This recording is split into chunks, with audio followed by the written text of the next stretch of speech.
Inaasahan namang makakatulong sa mga OFW ang pagpirma ni Pangulong Noynoy Aquino sa Customs Modernization and Tariff Act.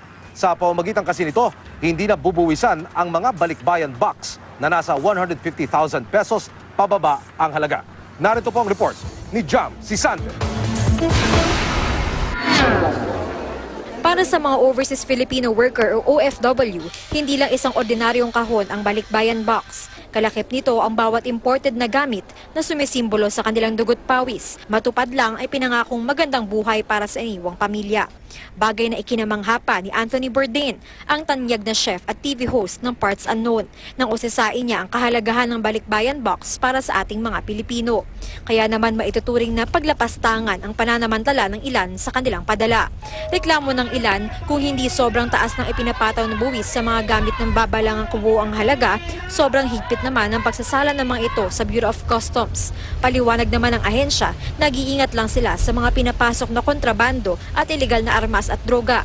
Garapalan din kung kalkalin ng ilang balikbayan box paglapag ng mga ito sa paliparan. Sumbong pa ng ilang OFW na umuwi sa bansa, nawawala pa minsan ang mga kahon. Dahil sa sunod-sunod ang mga insidenteng ito noong nakaraang taon, ipinaramdam ng mga OFW at ng kanilang mga kaanak ang kanilang pagkadismaya.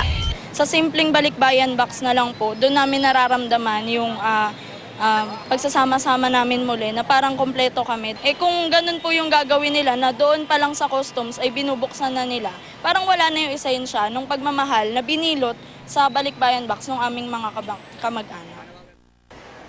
Maging ang mga OFW sa Hong Kong noon, nanawagang bumabana sa pwesto si Bureau of Customs Commissioner Alberto Lina. Ilang araw matapos ng naturang mga protesta, humingi ng paumanhin sa isang pagdinig sa Senado si Lina. Hindi raw nila intensyong gipitin ang mga OFW. At ngayon, isang buwan bago magpalit ng administrasyon, tila makakahinga ng maluwag ang mga Pilipinong nagtatrabaho abroad. Nilagdaan na kasi ni Pangulong Noynoy Aquino ang Republic Act 10863 o ang Customs Modernization and Tariff Act, ang batas na naglalayong itaas ang tax exemptions sa mga balikbayan box. Mula sa 10,000 na minimum taxable value ng bawat balikbayan box na ipinapadala sa Pilipinas, itinaas na ito sa 150,000. Ibig sabihin, mas maluwag na sa bulsa ang pagpapadala sa pamilya. Itinaas din ang de minimis o ang mga maliliit na padala na hindi gaanong mahalaga o mahal. Mula 10 piso, ngayon ay 10,000 pesos na.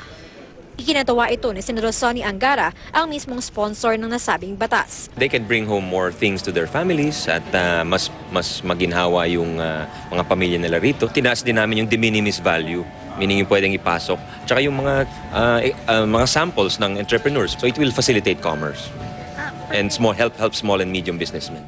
Dagdag niya, iwas korupsyon din ito. Also, less discretion on the part of customs na yung posibilidad na magkakaroon ng aregluhan. Dati kasi mababa lang yung halaga, so lahat pwedeng hulihin at nagkakaaregluhan na lang. Wala na sigurong ganon. Jam Sisante, GMA News.